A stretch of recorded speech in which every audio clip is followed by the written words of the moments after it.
করতে পারায় আমি প্রতি বছর এই টাকাটা পাই আপনাদের বিলি করার জন্য। আমি এই গত 3 বছর ধরে এই প্রত্যেক বছরে এই টাকাটা বিভিন্ন যারা রিজার্ভিং তাদের কাছে দিয়ে যাচ্ছে। এইবারে রমজান মাস আসায় একসাথে 100, অন্য সময় অল্প অল্প করে দেওয়া হয়, কিন্তু এই সুযোগটা, রমজানের সুযোগটা আমরা নিলাম যে আজকে আপনাদের 100 জনকে এই টাকাটা আপনারা ভালোভাবে দেওয়া, উপযুক্ত কাজে ব্যবহার করবে, অযথা নষ্ট করবে, এটাতে খেয়াল রাখেন। আর যাদের আজকে সাহায্য পাবে, আমাদের অফিস, আমার এখানে জানেন যে একটা অফিস আছে, তারা প্রত্যেকটি কেস পরীক্ষা নিরীক্ষা করেছে এবং পরীক্ষা নিরীক্ষা করে তারা দেখেছে যে এরা প্রত্যেকটি রিজার্ভিং। যদি কোনো কষ্টিংকালে কোনো একজন রিজার্ভিং না হয়, আপনারা আমাদের জানান, কারণ আমরা তো অন্যের এর থেকে রিকমেন্ডেশন থেকে করি। যদি কোথাও কোনো একটা ব্যর্থ হয় অবশ্যই আপনারা আমাদের জানাবেন, এইটাতে আমরা খুব শক্ত অবস্থান করি। আমরা এই কোভিডের কারণে বড় করে জড়ো করতে পারিনি, বা আল্লাহ মেহেরবান কোভিড এখন মোটামুটি ভাবে দূর করেছে। গত কয়েক সপ্তাহ ধরে একজন কোভিডের কারণে মৃত্যুবরণ। এটা সম্ভব হয়েছে মাননীয় প্রধানমন্ত্রী শেখ হাসিনার ঐকান্তিক প্রচেষ্টায় এবং আমাদের হেলথ এবং ডিস্ট্রিক্ট অ্যাডমিনিস্ট্রেশন, আমাদের আওয়ামী লীগ, ছাত্রলীগ, যুবলীগ, কৃষক লীগ, শ্রমিক লীগ সকল নেতৃত্ব একসাথে কাজ করেছেন। আমাদের সর্বনির্বাচিত প্রতিনিধিরা একসাথে কাজ করেছেন যাতে আমরা কোভিড মুক্ত বাংলাদেশ করে তুলতে। আপনারা জানেন কোভিড আসার পরে আমাদের অনেক চ্যালেঞ্জ এসেছিল, বিভিন্নভাবে চ্যালেঞ্জ, ভ্যাকসিনের চ্যালেঞ্জ, আপনার ওষুধের চ্যালেঞ্জ, আপনার বহু প্রবাসী চাকরি চলে গেছে তার চ্যালেঞ্জ, অনেক দেশ আমাদের সেই গার্মেন্ট কেনে না তার চ্যালেঞ্জ। আমি সবগুলো আল্লাহ মেহরবানিতে মোকাবেলা করেছি এবং সাকসেসফুলি মোকাবেলা করেছি। এখন বাংলাদেশ কোভিডের ক্ষেত্রে একটা আদর্শ তাদের মুখে চুল গেল, কারণ মাত্র 29,000 লোক মারা গেছে। বড় বড় পণ্ডিত বলছিলেন যে বাংলাদেশে গেল 50 লক্ষ থেকে 1 কোটি লোক এই কোভিডে মারা। আল্লাহ মেহরবান 29,000 মারা গেছে। শেষেই এই ডেল্টার জন্য কিছু একটা হয়েছে, আদারওয়াইজ আপনারা শেখ হাসিনার সরকার শুধু এই ধরনের সাহায্যই করে না। শেখ হাসিনার সরকার আপনারা জানেন, উনি সরকারে আসার পরে একটা নতুন নিয়ম, যারা দরিদ্র, অসহায়, নির্যাতিত, বিধবা কিংবা কষ্টে আছে তাদের জন্য তিনি একটা অনুদান দেওয়ার ব্যবস্থা করেন। বাংলাদেশে প্রথম এই অনুদানটা শুরু করেন এই 1996 সালে, যারা মুক্তিযোদ্ধা তাদের অনুদান দেওয়া। এখন মুক্তিযোদ্ধাদের অনুদান পরিমাণ অনেক বেড়েছে। তা শুরু করেছিলেন প্রায় 6,000 কোটি টাকা দিয়ে এই সোশ্যাল প্রোটেকশন প্রোগ্রামের ক্ষেত্রে। আমেরিকার মতো বড় বড় দেশে সোশ্যাল সিকিউরিটি বেনিফিট থাকে, শেখ হাসিনা বাংলাদেশে এই সোশ্যাল প্রোটেকশন প্রোগ্রাম শুরু করে। আর বর্তমানে আপনারা জেনে তাজ্জুব, এই কোভিডের সময় 1,23,000 কোটি টাকা এই সোশ্যাল প্রোগ্রামে বরাদ্দ করা হয়েছে। কোথায় 6,000 কোটি আর 16 গুণ বাড়ে 1,23,000। এখন আমাদের গ্রামেগঞ্জে সাধারণ যারা কষ্টে থাকেন, বিধবা কিংবা কাজ করতে পারেন না, মোটামুটি সবাই কিছু না কিছু সরকারের সাহায্য। তারপরে আরেকটি কাজ হয়েছে, সাহায্য পাওয়ায় তারা পকেটে কিছু টাকা পান এবং টাকাটা ডাইরেক্টলি চলে, মিডল ম্যান এবং সেলফোনে দিয়ে চলে যায়। তারপরে ওদের যে সাহায্যটা কারচুপি হওয়ার সম্ভাবনা একেবারে নির্ভর, খুবই নগণ্য। এইটা সম্ভব হয়েছে শেখ হাসিনার সরকার। আর শেখ হাসিনার ওই ক্যাম্পে ইচ্ছা, আন্তরিকতা থাকার ফলে এই ইনোভেশনগুলো তিনি গ্রহণ করেছেন এবং ইট ইজ ওয়ার্কিং। আপনারা আমার সাথে কি এক যে আপনারা টাকা ডাইরেক্টলি পান? ইভেন ছাত্রছাত্রী যারা স্কলারশিপ, তাদের টাকাও কিন্তু তার মার কাছে চলে যায়, তাই না? দেখেন, তার মা একটা ঠিক মতো ব্যবহার করে। এই মাঝখানে কোনো ফরিয়া না যে মাঝখানে আপনার টাকা, এগুলো সম্ভব হয়েছে কার জন্যে? শেখ হাসিনার জন্য। সুতরাং আমরা শেখ হাসিনাকে বারবার চাই, আমরা ওনার দীর্ঘায়ু কামনা করি। She is a vision. এই যে একটা অভাবনীয় পরিবর্তন করেছে, আর আমরা তার সাথে তার সহায়ক হতে পেরে আমরা। আর আমি সেই সাথে আমাদের জনপ্রশাসনকে ধন্যবাদ দিই, পুলিশ প্রশাসন তাদের ধন্যবাদ। তারা যেভাবে আন্তরিকতার মতো এই যে কোভিডের সময় কাজ করেছে, এটা অবশ্যই প্রশংসার জন্য। দুই একটা ক্ষেত্রে ব্যত্যয় ঘটতে পারে, তার পরিমাণ নিতান্ত না। আমার দেশে প্রায় 65,000 ইলেক্টেড রিপ্রেজেন্টেটিভ আছে, আমাদের জনপ্রতিনিধি প্রায় 65,000। এই কোভিডের সময় কারচুপি, চালের কারচুপি কিংবা এগুলো কয়জন হাতে না 53 না 60 জন লোক করেছে। 65,000-এর এই মাত্র কয়েকটি লোক, আর যারা করেছে তাদের সবাইকে আপনার বরখাস্ত করেছে, তাই না? সবাইকে বরখাস্ত করেছে। এই যে সততা, আমি এটাকে বলি যে সুন্দর প্রশাসনিক ব্যবস্থা। এটা সম্ভব হয়েছে শেখ হাসিনার ইচ্ছাটা। উনি শক্ত হাতে এইগুলো করেছে।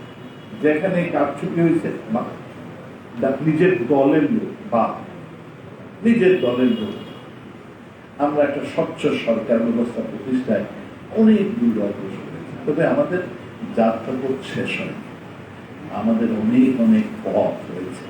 মাননীয় প্রধানমন্ত্রী আমাদের কয়েকটি রোড ম্যাপ দিয়েছে। 2021 সালে উন্নয়ন সহযোগী সাথে আমরা অর্জন করেছি। 2030 সালের মধ্যে আমরা সবচেয়ে বড় অভিশাপ দারিদ্র, সেই দারিদ্র বাংলাদেশ থেকে আমরা দূর করতে চাই। আমার দল আওয়ামী লীগের ম্যানিফেস্টো হচ্ছে 2030 সালের অতি দারিদ্রের সংখ্যা আমরা 3%-এ নিয়ে আসবো। 3%, 5%-এর নিচে হলে দারিদ্র মুক্ত দেশ। আমাদের অঙ্গীকার, আমরা এটা নিয়ে আসবো। কোভিডের জন্য একটু অসুবিধা হচ্ছে, কিন্তু আপনারা যদি দেখেন কোথায় দারিদ্র সীমা ছিল প্রায় 80 বাংলাদেশ স্বাধীন দরিদ্র দেশ হিসাবে পরিচিত, আর এখন আমরা সেই কমিয়ে 20.5%-এ নিয়ে আসছি। অতি দরিদ্রের সংখ্যা 10%, আর এই অতি দরিদ্র 2030 সালের মধ্যে আমরা 3%-এ নিয়ে আসবো। দারিদ্র একটা অভিশাপ।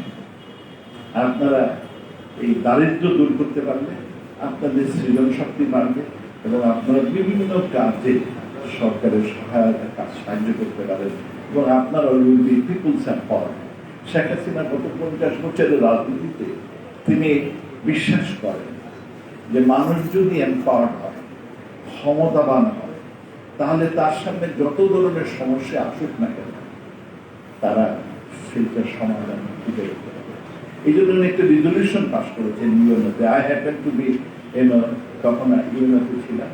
এটাকে বলে পিপুলস এম্পাওয়ারমেন্ট করে পিস সেন্ট্রিক মডেল। উদ্দেশ্য হচ্ছে যে বিভিন্ন রকম সমস্যা আসবে, এমার্জিং প্রবলেম আসবে, এইগুলো সমাধান করার জন্য সবচেয়ে উপযুক্ত মানুষ যদি সে ক্ষমতা, এবং ক্ষমতা কি দারিদ্র দূর করা, ক্ষমতার অনেকগুলো জিনিস সঠিক বিশেষ জিনিস দেখিয়ে দিয়েছেন। এগুলো অর্জন করতে পারলে আমরা আপনার যে কোনো সমস্যায়, আমাদের সামনে নতুন নতুন চ্যালেঞ্জ আসবে। কোভিড চ্যালেঞ্জ আসলো, আমরা মোকাবিলা করেছি। আগামীতে ক্লাইমেট চেঞ্জের একটা সবসময় আমাদের মাথার উপরে ঢাল তোলা আছে, সেই ক্লাইমেটের একটা সমস্যা। ইনশাআল্লাহ সেইটা আমরা সমাধান করবো, অনেক দূর সমাধান করেছি। আগে এক সময় ঝড় ঝঞ্ঝা হলে বহু লোক মারা যেত। বিভিন্ন তথ্যে 1970 সালে বড় সাইক্লোন হয়, তাতে 5,80,000 লোক মারা যায়। কিন্তু একই ধরনের ঝড় ঝাপটা হলে এখন লোক কিন্তু খুব কম। একই ধরনের ঝড় ঝাপটা 2007-এও হয়েছে, তারপরে সেইখানে 2011-তে হয়েছে, কিন্তু মাত্র 139 জন। কোথায় 5 লক্ষ? আর সম্ভব হয়েছে কারণ আমরা 14,400 আপনার শেল্টার তৈরি করেছি, শেল্টার। আমরা 82,000 নাগরিককে ভলেন্টিয়ার হিসেবে নিয়োগ দিয়েছি, আর্লি ওয়ার্নিং বাড়িতে বাড়িতে পৌঁছে যাবে। এখন গবাদি পশু টশুরও শেল্টার। হ্যাঁ, তবে দুর্যোগ হলে পরে আমাদের সহায় সম্পদ অনেক রকম আমরা চেষ্টা করছি এগুলো যাতে আমরা আপনার ম্যানেজ করতে পারি। যাই হোক, শেখ হাসিনার সরকার থাকলে জনগণের দরকার সর্বোচ্চ শুধু গরিবের যারা ব্যবসা করেন, শেখ হাসিনার সরকার ব্যবসা করেন তাও ভালো অবস্থান। শেখ হাসিনার সরকার থাকলে ছাত্রছাত্রী উপকৃত হয়, কারণ ফ্যাশন জবিগুলো থাকে। শেখ হাসিনার সরকার থাকলে পরে আপনার এই প্রত্যেক শ্রেণীগোষ্ঠী বাই এন্ড বাই উপকৃত হয়। এবং আজকে একটি নমুনা যে আপনারা গরিবরা যারা তারা তার শেখ হাসিনার সরকারের কিছু সাহায্য। আমি আপনার এমন আরো বড় বক্তব্য দিতে চাই না। আমি আশা করব যে আপনারা আজকে যারা পাচ্ছেন সাহায্য, আগামীতে আপনারা নিজেরাই অন্যকে সাহায্য দেওয়ার ক্ষমতা। এইটা আমি বিশ্বাস করি। আমার বিশ্বাস যারা খুব কষ্টে থাকে, তারা কিন্তু অনেক সাকসেসফুল হবে। চেষ্টা করলে তারাও কিন্তু অনেক সাকসেসফুল। দুনিয়াতে প্রায় দেশেই দেখা যায়, আমাদের দেশে একেবারে খুব কষ্টে জীবন। এই মোদী সাহেব বা ভারতের প্রধানমন্ত্রী মোদী সাহেব রেলওয়ে স্টেশনে নাকি উনি চা বিক্রি করতেন। চিন্তা করেন, কষ্ট করেছেন, কোথায় উঠেছে। কষ্ট করলে আর করার কি থাকলে, মেহরবান থাকলে অবশ্যই, তবে প্রচেষ্টা এমনি এমনি হবে। অন্যদিকে মুখাপেক্ষী হয়ে থাকলে হবে। নিজেদের প্রচেষ্টা নিতে হবে। আপনাদের আল্লাহ জায়গা দেওয়া সব দিয়ে, বুদ্ধি চাপ পা নাক সব দিয়ে দিয়েছে, সেইগুলোকে যদি ঠিক মতো কাজে লাগান তাহলে ইনশাআল্লাহ আপনাদেরও সফল অবশ্যই সম্ভব। সবার না হতে পারে, বাট অনেকেই আপনার যথেষ্ট সাফল্য অর্জন করবেন, তখন আপনারাই অন্যদের সাহায্য করার সেই সক্ষমতা। আমি সেইটাই আশা করি। আপনাদের অসংখ্য ধন্যবাদ। জয় বাংলা। একটু বসে থেকে বলি, আমার বড় ভাই আবুল মান আব্দুল মহিদ, প্রাক্তন এমপি আমার এলাকার এবং এই অর্থমন্ত্রী, তিনি খুব অসুস্থ। আপনারা ওনার জন্য দিলে জানে দোয়া করবেন। অসংখ্য ধন্যবাদ। জয় বাংলা। জয় বাংলা। অসংখ্য ধন্যবাদ জানাচ্ছি অনুষ্ঠানের মাননীয় প্রধান অতিথি, আমাদের পরম প্রাপ্তি, সিলেটের কৃতি সন্তান, গর্ব অহংকার, সিলেটের আসনের মাননীয় সংসদ সদস্য এবং প্রধানমন্ত্রী বাংলাদেশ সরকারের মাননীয় পররাষ্ট্রমন্ত্রী ডক্টর আব্দুল মোমেন মহোদয়কে স্যারের অত্যন্ত চমৎকার নির্দেশনামূলক এবং সরকারের নানামুখী উদ্যোগ উন্নয়নের কথা চমৎকারভাবে তিনি বক্তব্য প্রদান করার জন্য। সম্মানিত সুধীমণ্ডলী, এই পর্যায়ে মাননীয় পররাষ্ট্রমন্ত্রী ডক্টর আব্দুল মোমেন মহোদয়ের স্বেচ্ছাধীন তহবিল হতে তার নির্বাচনী এলাকা সিলেটের আসনের ব্যক্তিদের মাঝে আর্থিক অনুদান প্রদানের পালা। আমি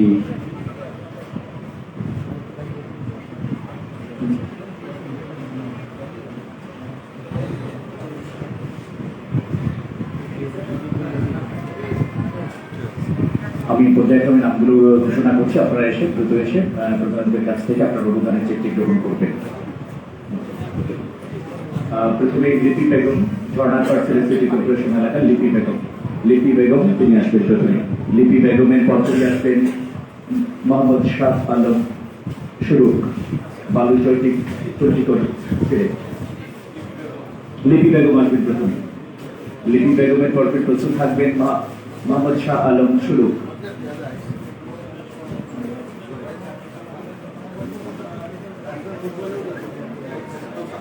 লিপি বেগম আসেন। লিপি বেগমের পর মোহাম্মদ শাহ আলম শুরুক, তারপরে আপনি একটু সিরিয়ালি থাকলে সুবিধা হবে। আলম শুরুক আছেন জি। তারপর পুরি আসবেন মুসাম্মদ বেবি বেগম। মুসাম্মদ বেবি বেগমের পর আলম শুরুক, তারপর পরে মুসাম্মদ বেবি বেগম, তারপরে মোহাম্মদ আজমল আলী। প্রস্তুত থাকবেন মোহাম্মদ আজমল আলী। মোসাম্মদ বেবি বেগম গ্রহণ করবেন।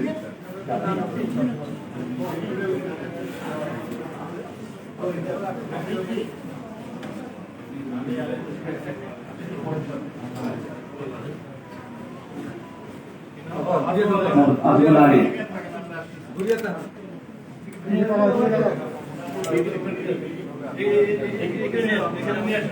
মোসাম্মদ বেবি বেগম ইতিমধ্যে গ্রহণ করেছেন মোহাম্মদ আজমল আলী।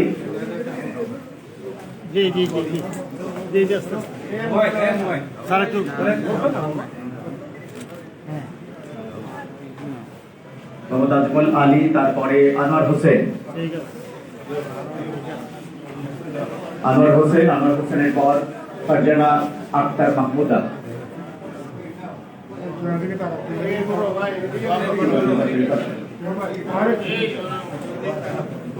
মোহাম্মদ আনোয়ার হোসেন, তারপর ফারজানা আক্তার মাহমুদা। মাহমুদার পর তাসবিয়া সিদ্দিকা তানহা। তুলে আসেন একটু দ্রুত। তাসবিয়া সিদ্দিকা তানহা, তারপর সাবিয়া বেগম। এবারে আসবেন তাসবিয়া সিদ্দিকা তানহা।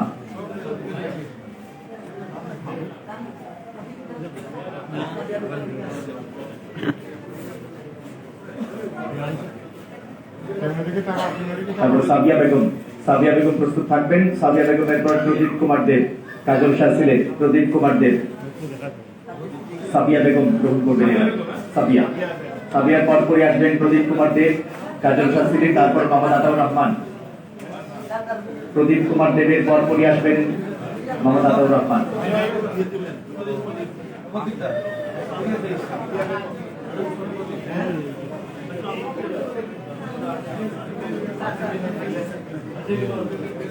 প্রদীপ কুমার দেব,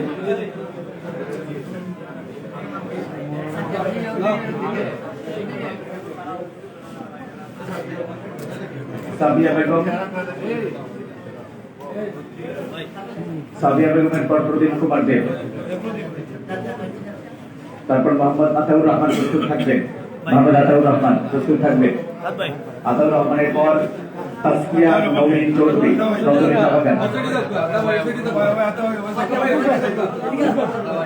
তাসকিয়া নওরিন চৌধুরী প্রস্তুত থাকবেন। তাসকিয়া নওরিন আছেন?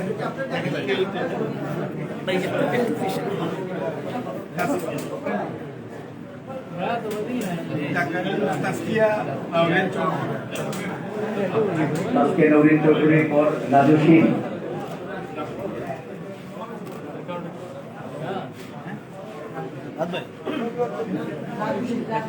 রাজু শীলের পর প্রস্তুত থাকবেন রিনা, বাহুবল খাদিপাড়া ইউনিয়ন। এবারে আসবেন রাজু শীলের পর রিনা প্রস্তুত থাকবেন। রিনার পর মোহাম্মদ আব্দুল মন্নান। রিনা আসবেন, রিনার পর আসবেন মোহাম্মদ আব্দুল মন্নান।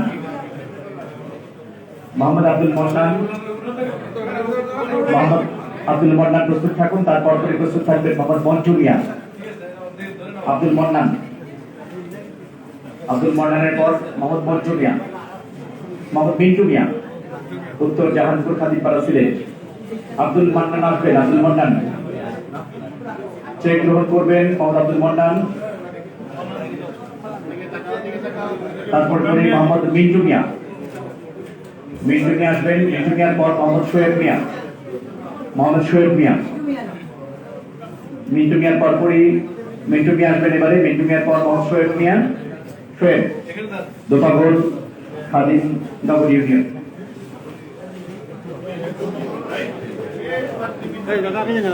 মোহাম্মদ শোয়েব মিয়া, তারপর মোহাম্মদ দুলাল হোসেন। প্রস্তুত থাকবেন মোহাম্মদ দুলাল হোসেন শেখ খান। এবারে আসবেন মোহাম্মদ শোয়েব মিয়া।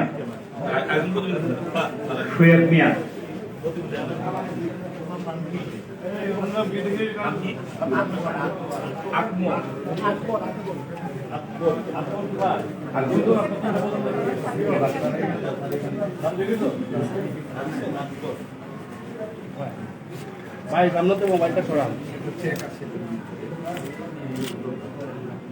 মোহাম্মদ শোয়েব মিয়া এবারে আসবেন। মোহাম্মদ শোয়েব মিয়া একটু উপভোগ করবেন। শোয়েব মিয়া,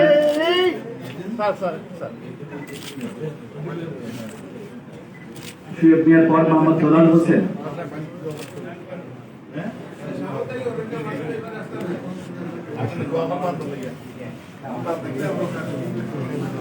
এবারে যে গ্রহণ করবেন মোহাম্মদ শোয়েব মিয়া।